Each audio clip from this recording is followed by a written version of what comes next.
اللهم إني أسألك يا الله بأن لك الحمد لا إله إلا أنت منان بديع السماوات والأرض يا ذا الجلال والإكرام يا حي يا قيوم إني أسألك اللهم إني أسألك فعل الخيرات وترك المنكرات وحب المساكين وإذا أردت بعبادك فتنة فاقبضني إليك غير مفتون আলহামদুলিল্লাহ, সমস্ত প্রশংসা ওই রব্বুল আলামিনের জন্য যিনি আমাদেরকে রজব মাসের প্রথম জুমায় আজকে দ্বিতীয় দিনে 2024 সাল পার করে 25 সালের প্রথম জুমায় আল্লাহ রাব্বুল আলামিন আমাদেরকে উপস্থিত করে দিলেন নতুন বছরে। আমরা সে মহান রব্বুল আলামিনের দরবারে দিল থেকে উঁচু কণ্ঠে শুকরিয়া আদায় করি। আলহামদুলিল্লাহ, রব্বানা লাকাল হামদ হামদান কাসীরান তাইয়িবান মুবারাকান ফীহি ইয়া রব লাকাল হামদ কামা ইয়ানবাগি বিজালালি ওয়াজহিকা ওয়া আযীমি সুলতানিক। সম্মানিত ভাইরা আমার, রজব মাসের চাঁদ উঠে গেছে। আজকে রজব মাসের হচ্ছে 2 তারিখ। বিশ্বনবী মুহাম্মদুর রাসূলুল্লাহ সাল্লাল্লাহু আলাইহি ওয়াসাল্লাম রজবের চাঁদ দেখলে দোয়া পড়তেন, আমরা সকলেই পড়ি, আল্লাহুম্মা বারিক লানা ফি রজব ওয়া শাবান ওয়া বাল্লিগনা ওয়া রমাদান। হে আল্লাহ, আমাদেরকে রজব এবং শাবানের বরকত দান করেন, আমাদের হায়াতটা রমজান পর্যন্ত পৌঁছিয়ে দিন। আমরা বলি আমিন। এরপরে আজকে আমরা নতুন বছরের নতুন জুমায়, প্রথম জুমায়, এই মাসে আমরা জুমা পাবো 5টা। কয়টা? এটাই বিরল একটা, এক মাসে 5 জুমা পাওয়া। তা আমরা এই মাসে জুমা পাচ্ছি 5টা। তা আল্লাহ রাব্বুল আলামিন আমাদেরকে যে আরও একটা বছরে সুস্থ জীবন নিয়ে আল্লাহ রাব্বুল আলামিন পা রাখার সুযোগ দিলেন, হায়াত বাড়িয়ে দিলেন। আমরা আরও একবার শুকরিয়া আদায় করি, আলহামদুলিল্লাহ। দেখতে দেখতে দেখেন বছর, দিন, মাস সব পার হয়ে যাচ্ছে। মনে হলো কয়েকদিন আগেই রমজানের রোজা আমরা রাখছি, আবার দেখেন রজব মাসে চাঁদ উঠছে, সামনে শাবান, রমজান একদম হাতের মাথায় চলে আসছে।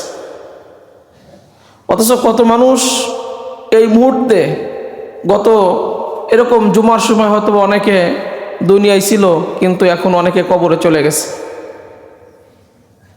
হয়তোবা আমার এবং আপনার এরকম একটা সময় আসবে যে দিন রাত, সেকেন্ড, মিনিট, ঘন্টা, মাস, বছর, সপ্তাহ এরকম কাটতে কাটতে হঠাৎ যে কোনো সময় আমি আপনি কবরে দুনিয়ার মানুষ আমাকে রেখে আসছে, বুঝতেই পারবো না। মনে হবে আরো যদি একটু লম্বা হায়াত পাইতাম, আরো যদি একটু লম্বা হায়াত পাইতাম, কিছুদিন যদি আরো দুনিয়ায় থাকতে পারতাম। সেদিন হাজার আফসোস করলেও কোনো কাজ হবে না ভাই। এজন্য রমজানের প্রস্তুতি রজব এবং শাবান থেকে আমাদের নিতে হবে।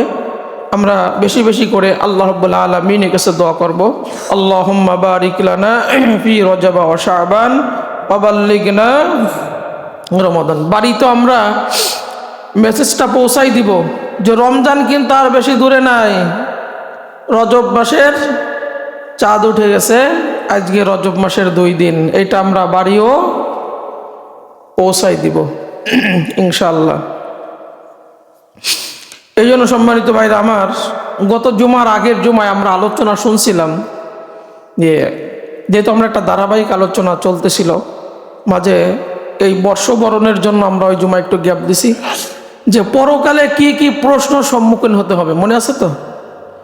পরকালে কি কি প্রশ্নে সম্মুখীন হতে হবে, আল্লাহ রাব্বুল আলামিন কি কি প্রশ্ন আপনাকে করবেন, আমাকে করবেন, কি কি প্রশ্ন, সে প্রশ্নগুলো আমরা কোরআন হাদিস থেকে আলোচনা শুনছিলাম। তার মধ্যে আমরা বলছিলাম কবরে রাখার সাথে সাথে কবরে 3টার সাথে আরো একটা প্রশ্ন, 4টা প্রশ্ন কবরে করা হবে। বলা হবে তোমার রবকে একটু স্মরণ করিয়ে দিই, তারপর আমরা আলোচনা শুরু করি। বলা হবে তোমার রবকে, তোমার দিন মানে জীবন ব্যবস্থা বলা হবে, মুহাম্মদুর রাসূলুল্লাহ সাল্লাল্লাহু আলাইহি সাল্লামকেও সম্পর্কে বলা হবে। এরপরে বলা হবে যে তুমি এই সমস্ত কথা কোত্থেকে জানছো। এই 4টার বিশ্লেষণ আমরা জুমার সময় সমাধান দিছিলাম। এরপরে কবর থেকে ওঠার পরে আল্লাহ রাব্বুল আলামিন কিয়ামতের ময়দানে সর্বপ্রথম বান্দার হিসাব নেবেন নামাজের, এইটাও আমরা বলছিলাম। এখানে আমাদের আলোচনা শেষ ছিল, ব্যাখ্যা বিশ্লেষণ আমরা করছিলাম। নবীজি বলেন আউয়ালু মা ইউহাসাবু বিহিল আবদু ইয়াউমাল কিয়ামাতিস সালাহ। কিয়ামতের ময়দানে সর্বপ্রথম আল্লাহ রাব্বুল আলামিন বান্দার নামাজের হিসাব নেবেন। এই কথা আমরা বিস্তারিত আলোচনা গত জুমায় শুনছিলাম। শুধু এতটুকুন আপনাদেরকে বলতে চাই যে নামাজ আল্লাহ রাব্বুল আলামিন এই যে মাসটা চলতেছে, এটা রজব মাস। আমরা জানি যে রজব মাসের 27 তারিখে আল্লাহ রাব্বুল আলামিন বিশ্বনবী মুহাম্মদুর রাসূলুল্লাহ সাল্লাল্লাহু আলাইহি সাল্লামকে মসজিদুল হারাম থেকে আকসা, সেখান থেকে নিয়ে আল্লাহ রাব্বুল আলামিন তার সাথে দিদার করিয়ে এই নামাজই তো দিলেন নাকি ভাই?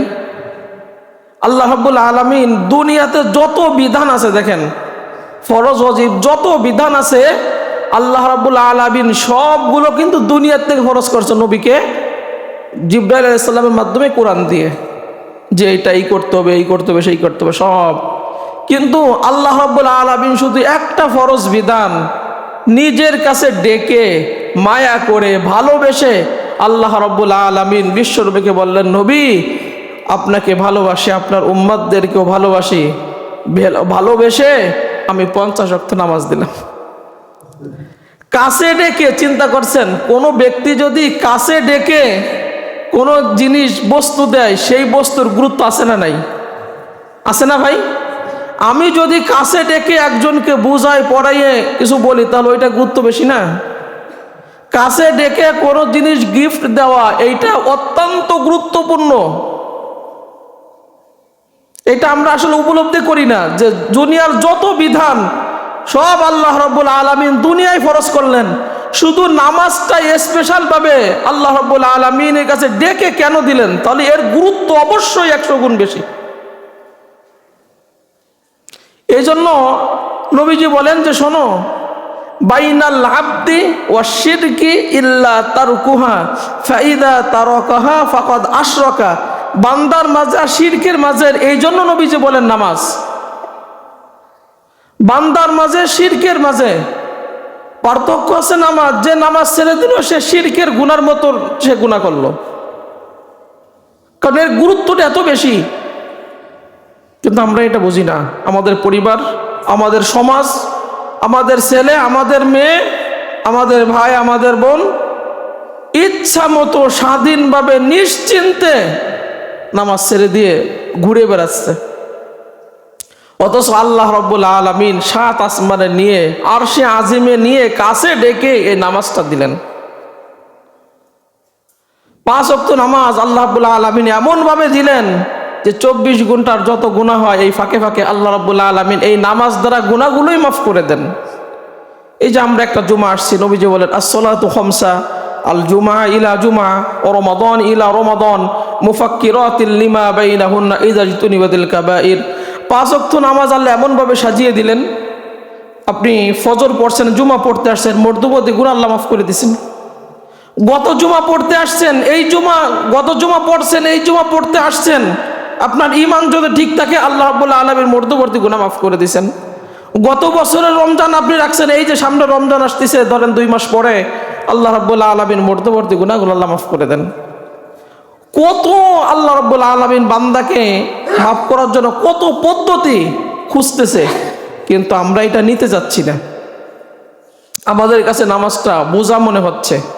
এই জন্য ভাই, সর্বপ্রথম কিয়ামতের ময়দানে আল্লাহ রাব্বুল আলামিন নামাজের হিসাব এর জন্য নেবেন যে বান্দারে, দুনিয়ার থেকে আমি হজ ফরজ করছি, জাকাত ফরজ করছি, অন্য অন্য বিধিবিধান সব ফরজ করছি, কিন্তু নামাজটা মুহাম্মদুর রাসূলুল্লাহ সাল্লাল্লাহু আলাইহি সাল্লামকে কাছে ডেকে নামাজ দিয়েছি, অতএব এই নামাজের হিসাবটা আগে দিতে হবে, তারপরে বাকি হিসাব। এই জন্য নবীজি বলেন, নামাজ যদি তোমার ঠিক হয়ে যায় তুমি কৃতকার্য, তোমার সব আমল ঠিক থাকবে।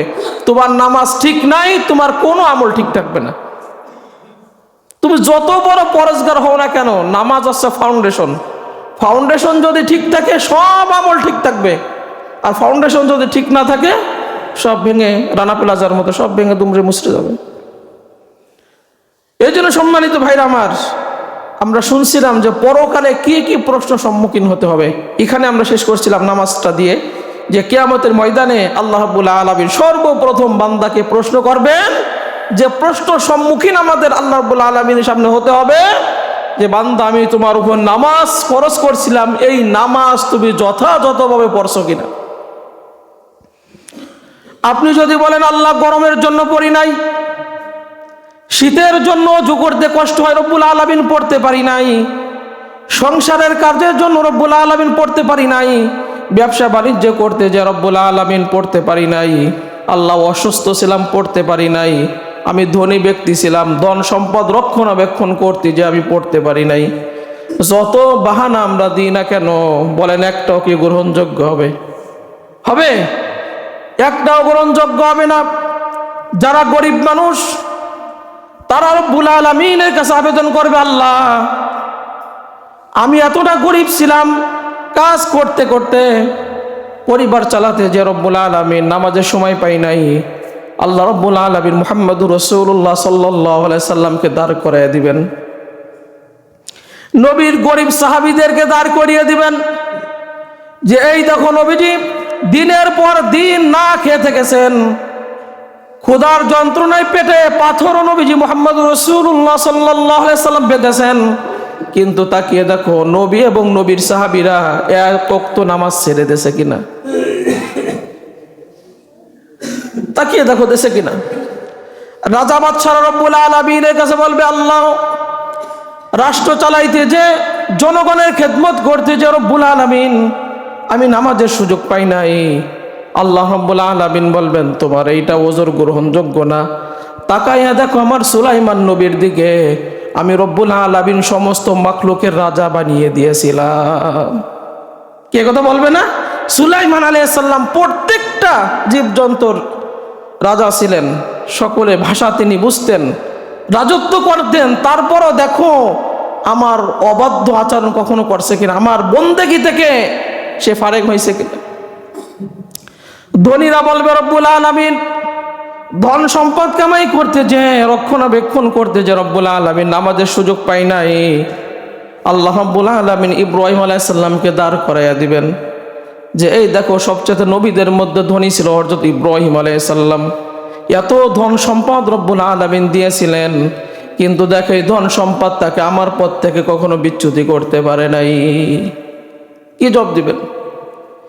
এরপরে অসুস্থ ব্যক্তিরা রব্বুল আলামিনের কাছে আরজ করবে, আল্লাহ এতটা অসুস্থ ছিলাম রব্বুল আলামিন, আমি ওযু করতে পারি নাই, নামাজে দাঁড়াতে পারি নাই। আল্লাহ রব্বুল আলামিন আপনারা বলেন কোন ব্যক্তিকে দাঁড় করাইয়া দিবেন? কোন ব্যক্তিকে? আল্লাহ তাআলা হযরত আইয়ুব আলাইহিস সালামকে দাঁড় করাইয়া দিবেন, যে তাকিয়ে দেখো তোমরা তো ইতিহাসে এ কথাও পড়ছো যে আইয়ুব আলাইহিস সালামকে আমি এতটা রোগ দিয়েছিলাম, এতটা অসুস্থ দিয়েছিলাম,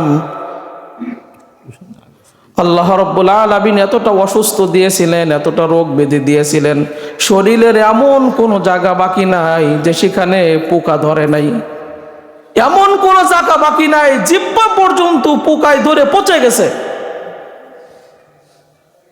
কোন ওজোর কাজ আসবে? আচ্ছা, আইয়ুব আলাইহিস সালামকে যে অসুস্থতা আল্লাহ তাআলা দিছেন, সেই অসুস্থ আমাকে আপনাকে আল্লাহকে এখন দিছেন বলেন, দিছেন কখনো? আইয়ুব নবীর আপনারা শুনছেন না, মনে হতো না একটা পোকার স্তূপ পড়ে আছে, লোকেরা ঘৃণায় দুর্গন্ধে সব চলে গেল, ওনার স্ত্রীর বাদে সবাই চলে গেল, জঙ্গলে রেখে আসলো। তারপরে আইয়ুব আলাইহিস সালাম বলেন, আল্লাহর জিকির থেকে 1 সেকেন্ডের জন্য গাফেল হইছে? হয় নাই। আর আমরা একটু অসুস্থ হইলি বাহানা ধরি, নামাজে যেতে পারছি না, ওযু করতে পারছি। যতই আমরা বাহানা ধরি না কেন, কোনো বাহানা কাজ, আপনি যে অবস্থায় থাকেন, আমরা মাসালায় পড়েছি, আপনি যদি পানির মধ্যে ডুবতেও থাকেন তারপরও আপনার নামাজ মাপ নাই, ওই অবস্থায় ইশারায় আপনার নামাজ পড়তে হবে। আপনি দাঁড়াতে পারেন না, বসে পড়েন, বসে পারেন না, শুয়ে পড়েন, শুয়ে পড়তে আপনি মনে মনে ইশারাই দিয়ে হলেও আপনার নামাজ পড়তে হবে, নামাজ ছাড়া যাবে না। এমনকি একটা মহিলা তার পেট থেকে বাচ্চা বের, ইতিমধ্যে নামাজ রক্ত হয়ে গেছে, এখনো রক্ত বের হয় নাই, ওই অবস্থায় তার জন্য নামাজ ফরজ, ওই ওয়াক্তের নামাজ তার কাজা পড়লেও পড়ে নিতে হবে। এত গুরুত্বপূর্ণ থাকার পরেও আমরা একদম নিশ্চিন্তে, সুখে শান্তিতে আমরা নামাজগুলো ছেড়ে দিচ্ছি। ভাই, কিয়ামতের ময়দানে আপনি যত ওজর পেশ করেন না কেন, সর্বপ্রথম এই নামাজের হিসাব আপনার দিতেই হবে, বাধ্যতামূলক, না দিলে বাকি কোনো প্রশ্ন নাই, দিতে হবে আপনার। নামাজ যদি আপনার ঠিক থাকে, সব ঠিক থাকবে। এই জন্য আমরা শুনছিলাম যে পরকালে আমাদের কি কি প্রশ্নের সম্মুখীন হতে হবে। এরপরে আল্লাহ রাব্বুল আলামিন বিশেষ 5টা প্রশ্ন করবেন কিয়ামতের ময়দানে নামাজের প্রশ্নের পরে। 1 নাম্বার প্রশ্ন তার মধ্যে, 5টার মধ্যে, যে আমি যে তোমাকে লম্বা হায়াত দিলাম, তোমার জীবনকাল যতটুকুন আমি দিয়েছিলাম, যে কয় বছর তোমাকে আমি দুনিয়ার জীবনে বেঁচে থাকার সুযোগ দিয়েছিলাম, এই জীবনকাল কিভাবে অতিবাহিত করলে, এটা বলো। ও মুসলমান ভাইরা আমার, এই প্রশ্ন প্রত্যেককে, এই প্রশ্নের সম্মুখীন পরকালে হতে হবে। যতই আপনি হেলাই খেলাই কাটান না কেন, আপনার হিসাব দিতে হবে। এই জীবনকাল আপনি কিভাবে কাটিয়েছেন, এটা আপনার অবশ্যই হিসাব দিতে হবে। আপনি খেলার মাঠে কতটুকুন কাটিয়েছেন, মসজিদে কতটুকুন কাটিয়েছেন, টিভির দোকানে কতটুকুন কাটিয়েছেন, আপনি ক্ষেত খামারে কতটুকুন কাটিয়েছেন, বাজার ঘাটে কতটুকুন কাটিয়েছেন, বেহুদা কতটুকুন কাটিয়েছেন, কোরআন কতটুকুন আপনি পড়েছেন, আল্লাহর জিকির কতটুকুন পড়েছেন, নামাজে কতটুকুন সময় কাটিয়েছেন 24 ঘন্টার মধ্যে। আল্লাহ রাব্বুল আলামিন এই জীবনকাল সম্পর্কে আপনার হিসাব নেবেন, অবশ্যই নেবেন, দিতে হবে। যে বান্দা, তোমাকে যে জীবনকাল দিয়েছিলাম, জীবনকালটা কিভাবে কাটালা, আল্লাহ রাব্বুল আলামিন সিসিটিভির মতো সামনে সব তুলে ধরবেন। বান্দা, আজকে হিসাব না দেওয়া পর্যন্ত আমি তোমাকে ছাড়ব না। এই জন্য আমাদের বিবেক খাটাতে হবে। পরকালে এই প্রশ্ন সম্মুখীন অবশ্যই প্রত্যেক ব্যক্তির হতে হবে। এই জীবনকালের মধ্যে রব্বুল আলামিন একটা যৌবনকাল দিয়েছিল। আল্লাহ রাব্বুল আলামিন বলবেন, বান্দারে, তো শিশুকাল মাফ করে দিলাম, বৃদ্ধকাল মাফ করে দিলাম, এই যুবককালটার হিসাব তুই দিয়ে যা। আপনি যখন বাহানা করবেন, উড়ামুড়া করবেন, দিতে পারছেন না, আল্লাহ সহজ করে দিচ্ছেন যে বান্দারে, তোর আগেরটাও মাপ, পরেরটাও মাপ, মাঝখানের জীবন, এই যুবককালের হিসাবটা আমার কাছে দিয়ে দে। এইটা যদি তুই দিতে পারিস তাহলে আমি তোকে মাফ করে দিব। কিন্তু আমরা যারা যুবক, আমরা চিন্তা করি বুড়াকালে দাঁড়িয়ে রাখবো, বুড়াকালে যে নামাজ রোজা করব। অথচ এই আশা বেঁধে কত মানুষ যে কবরে চলে গেছে, এই আশা বেঁধে কত মানুষ কবরে চলে গেছে যে সামনে আমার সময় আছে। অথচ আল্লাহ রাব্বুল আলামিন এই যুবককালের হিসাব প্রত্যেকের কাছ থেকে নেবেন। এরপরে আল্লাহ রাব্বুল আলামিন বলেন, বান্দারে, দুনিয়াতে যে তুমি সম্পদ কামালা, সম্পদের যে মালিক হইলা, এই সম্পদটা কিভাবে উপার্জন করছে এটা তোমার বলতে হবে। এই প্রশ্নের প্রত্যেক মানুষের সম্মুখীন হতে হবে। আপনি যে মানুষের কাছ থেকে টাকা নেন, সম্পদ নেন, জমি জাতি নেন, যা কিছু নেন, কিভাবে নিলেন, এইটা প্রত্যেক বান্দার হিসাব দিতে হবে, অবশ্যই দিতে হবে। আমরা মানুষের কাছ থেকে ফাঁকি দিয়ে অনেক কিছু নিই, অর্থ নিই, টাকা পয়সা নিই, জমি জাতি নিই, মানুষকে মিথ্যা আশ্বাস দিয়ে আমরা এইগুলো নিই। কিন্তু মুহাম্মদুর রাসূলুল্লাহ সাল্লাল্লাহু আলাইহি সাল্লাম বলেন, অবশ্যই বান্দা তোমার কিয়ামতের ময়দানে হিসাব দিতে হবে। আপনি চিন্তা করেন যে দুনিয়ার কেউ জানে না, কেউ দেখলো না, কিন্তু আপনারা বলেন যিনি দেখেন তিনি কে? আল্লাহ রাব্বুল আলামিন দেখেন। সেদিন দুনিয়ার কেউ জানে না, কিয়ামতের ময়দানে সবার সামনে আল্লাহ জানাই দিবেন যে তুমি এই কামটা করতে। এরপরে রব্বুল আলামিন বলবেন, বান্দারে এই সম্পদটা কোন কোন জায়গায় তুমি ব্যয় করলা, ওই খাতগুলো আজকে তুমি বলে যাও। কোন কোন খাতে তোমার এই সম্পদ ব্যয় করছো? আপনি হালাল পথে সম্পদ উপার্জন করছেন, ঠিক আছে, কিন্তু ব্যয় আপনি কোন কোন জায়গা করছেন? এই প্রশ্নের জবাব, এই প্রশ্নের সম্মুখীন প্রত্যেক ব্যক্তিরই হতে হবে, দিতে হবে এটা, যে কোথায় আপনি এই খরচটা করছেন। এই জন্য খরচের ক্ষেত্রে সাবধান হতে হবে। পরকালে এই প্রশ্নের সম্মুখীন প্রত্যেকের হতে হবে আপনার খরচ সম্পর্কে, যে কোথায় আপনি খরচ করতেছেন, কোথায়। এই প্রশ্নের জবাব অবশ্যই আপনাকে দিতে হবে। যারা আল্লাহ রাস্তায় বেশি বেশি সদকা করলেন, তারা তো বলতে পারবেন যে আল্লাহ, আমার এই সম্পদগুলো আমি এই ভালো ভালো কাজে ব্যয় করছি। কিন্তু আপনারা যারা গুনার কাজে সম্পদ ব্যয় করেন, সময় ব্যয় করেন, অর্থ ব্যয় করেন, শ্রম গুনার কাজে আপনারা যারা দেন, কি জবাব দিবেন রব্বুল আলামিনের সামনে সেদিন? 5 নাম্বার, রব্বুল আলামিন বলবেন, বান্দারে দ্বীনের জ্ঞান কতটুকুন তুমি শিখেছ, কোরআনের জ্ঞান কতটুকুন তুমি অর্জন করেছ, এই জবাবটা আজকে তোমার দিতে হবে। আজকে আমরা এখানে অধিকাংশ মানুষ, আপনাদের কাছে যদি আমি এখনই প্রশ্ন করি, ভাই বুকে হাত দিয়ে বলেন, এই কোরআনুল কারীমের জ্ঞান আপনি কতটুকুন শিখেছেন? কতটুকুন শিখছেন আপনি? কি জবাব দিবেন? এখনই জবাব নাই, হাসরের ময়দানে কি দিবেন? অথচ এই প্রশ্নের সম্মুখীন প্রত্যেক ব্যক্তির হতে হবে আল্লাহ রাব্বুল আলামিনের সামনে, যে এই কোরআনের জ্ঞান তুমি কতটুকুন শিখছো আর কতটুকুন আমল করছো, এটা তোমার বলতে হবে। কোনো ছাড় নাই। আপনারা যে বাহানা দিয়ে আমরা এই দুনিয়ার জীবনে অ্যাবাউট করে চলি, কোরআনের জ্ঞান আসলেই একটু অ্যাবাউট করে চলে যাওয়ার চেষ্টা করি। আমরা মসজিদে বলি ফ্রিতে, আমার এত ব্যস্ত থাকা সত্ত্বেও ঈশার পর আমি কোরআন পড়ে, আমরা 4 জন 5 জন 22-23 জন নিয়ে শুরু করছি, এখন 4 জন 5 জন। আমি বলছি ওইটাই নেই, চলবে। কারণ কিয়ামতের ময়দানে প্রত্যেককেই এইটা জিজ্ঞাসা করা হবে, এটা কতটুকুন শিখছো, আমল কতটুকুন করছো। এই জবাব না দেওয়া পর্যন্ত তোমাকে ছাড় দেওয়া হবে না, অবশ্যই তোমাকে জবাব দিতে হবে। এই জন্য মুসলমান ভাইরা, আমরা শুনছিলাম যে কিয়ামতের ময়দানে আল্লাহ তাআলা কি কি প্রশ্নের সম্মুখীন হতে হবে। এরপরে আল্লাহ রাব্বুল আলামিন আপনাকে, আল্লাহ রাব্বুল আলামিন নিয়ামত সম্পর্কে আপনাকে জিজ্ঞাসা করবেন। সূরা তাকাসুর 8 নম্বর আয়াতে বলেন, সুম্মা লা তুসআলুন্না ইয়াউমাইযিন আনিন নাঈম, যে আমি নিয়ামত সম্পর্কে প্রত্যেকটা বান্দাকে প্রশ্নের মুখোমুখি করব, যে আমি যে নিয়ামত দিয়েছিলাম বান্দা, এই নিয়ামতের শুকরিয়া আদায় তুমি করছো কিনা। কারণ আল্লাহ রাব্বুল আলামিন বলেন, ওয়াইন তাউদ্দু নি'মাতাল্লাহ লা তুহসুহা, যে বান্দারে আমি তোর জীবনে কত নিয়ামত দিয়েছি জানিস, এক একটা করে নিয়ামত গণনা করবি, তোর জীবন শেষ হবে। আমি আমার দেওয়া নিয়ামতের গণনা কখনো শেষ হবে না, কখনো শেষ হবে না।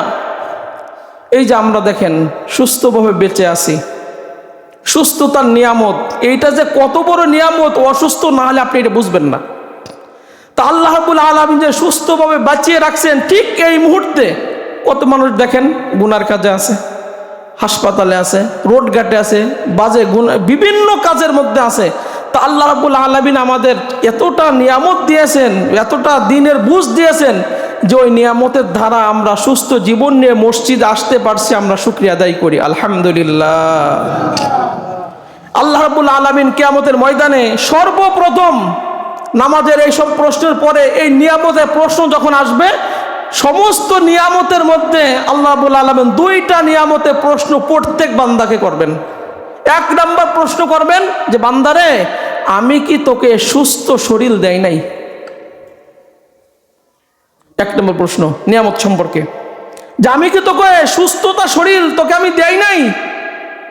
আমি কি তোকে সুশীতল সুমিষ্টি পানি গভীর তলদেশ থেকে, মাটির তলদেশ থেকে উঠাইয়া আমি আল্লাহ রাব্বুল আলামিন কি তোকে পান করিয়ে তোর জীবন বাঁচাই নাই? এই 2টা প্রশ্ন কিয়ামতের ময়দানে আপনাকে করবেন। যে তোর সুস্থ শরীর নিয়ে তুই কি করছিস আমাকে আজকে বলে যা। সুস্থ শরীর নিয়ে কয়টা সিজদা দিছিস? সুস্থ শরীর নিয়ে কয়বার সুবহানাল্লাহ বলছিস? কয়বার আলহামদুলিল্লাহ বলছিস? কয়বার আল্লাহু আকবার তুই বললি? কয়বার লা ইলাহা ইল্লাল্লাহ বললি? কয়বার তুই কয়বার কোরআন তিলাওয়াত করলি তোর সুস্থ শরীর নিয়ে? এটা তুই বলে যা। আর আমি রব্বুল আলামিন যে মিষ্টি পানি খাওয়ালাম, এই নিয়ামতের প্রশ্নর জবাব আল্লাহ রাব্বুল আলামিন কিয়ামতের ময়দানে করবেন। এই জন্য বিশ্বনবী মুহাম্মদ রাসূলুল্লাহ সাল্লাল্লাহু আলাইহি সাল্লাম বলেন, প্রত্যেক ব্যক্তির উচিত সকাল এবং সন্ধ্যায় সাইয়্যিদুল ইস্তিগফার পাঠ করা। সাইয়্যিদুল ইস্তিগফার যদি আপনি সকালে পাঠ করেন, সন্ধ্যার আগে মারা যান, আল্লাহ গুনাহ মাফ করে জান্নাত দিবেন। সন্ধ্যায় পাঠ করেন, ফজরের আগে যদি মারা যান, আল্লাহ রাব্বুল আলামিন গুনাহ মাফ করে জান্নাত দিবেন। এই সাইয়্যিদুল ইস্তিগফারের মধ্যে আল্লাহর নিয়ামতে স্বীকৃতি দেওয়া এ কথা আছে। আপনি যখন বলবেন আল্লাহুম্মা আনতা রব্বি লা ইলাহা ইল্লা আনতা খলাকতানি ওয়া আনা আবদুক, আল্লাহ তুমি আমার রব, তুমি ছাড়া কোনো রব নাই, তুমি তো আমাকে সৃষ্টি করছো আর আমি তো তোমার বান্দা। ওয়া আনা আলা আহদিকা ওয়া ওয়া'দিকা মাসতাতা'তু আউযু বিকা মিন শাররি মা সানা'তু, আল্লাহ তোমার সাথে যে আমি কৃত অঙ্গীকার, সাধ্য অনুযায়ী সেই অঙ্গীকার পালন করার চেষ্টা করছি, আর আমার কৃত কর্মের কুফল থেকে রব্বুল আলামিন তোমার কাছে পানাহ চাচ্ছি। আবুউ লাকা বিনিআমাতিকা আলাইয়া, আল্লাহ আপনি আমাকে যত নিয়ামত দিয়েছেন এই নিয়ামত আমি স্বীকার করছি যে আপনি আমাকে নিয়ামত দিয়েছেন। আপনার নিয়ামতের ওসিলায় আল্লাহ আজকে আমি বেঁচে আছি। এই যে সকাল সন্ধ্যা আপনি আল্লাহর কাছে স্বীকৃতি দিচ্ছেন যে আবুউ লাকা বিনিআমাতিকা আলাইয়া ওয়া আবুউ লাকা বিযামবি, আল্লাহ আপনি যত নিয়ামত দিয়েছেন সব আমি স্বীকার করছি, সব আপনার নিয়ামত দেওয়া। আর আমি যে সমস্ত গুনাহ করছি সেই গুনাহও স্বীকার করছি, আল্লাহ আমি অনেক গুনাহ করছি। ফাগফিরলি ফাইন্নাহু লা ইয়াগফিরুয যুনুবা ইল্লা আনতা, আপনি যদি আমাকে মাফ না করেন মাফ করার কেউ। আপনি এটা পড়েন, আল্লাহর কাছে নিয়ামতের শুকরিয়া আদায় করেন, নিয়ামতের স্বীকৃতি দেন। আল্লাহ রাব্বুল আলামিন বলেন সন্ধ্যা এবং ফজরে তুই পড়বি, 24 ঘন্টায় মারা গেলে তোর গুনাহগুলো মাফ করে আমি তোকে জান্নাত দিয়ে দেব। সম্মানিত ভাইরা আমার, আমরা শুনছিলাম যে পরকালে কি কি প্রশ্ন সম্মুখীন হতে হবে, আরও আছে যেটা আমরা কোরআন থেকে সাজাই গুছাই নিয়ে আসছি। আমরা আজকে যতটুকুন শুনছি আল্লাহ রাব্বুল আলামিন আমাদের আমল করা তৌফিক দান করুক। আমরা বলি আমিন।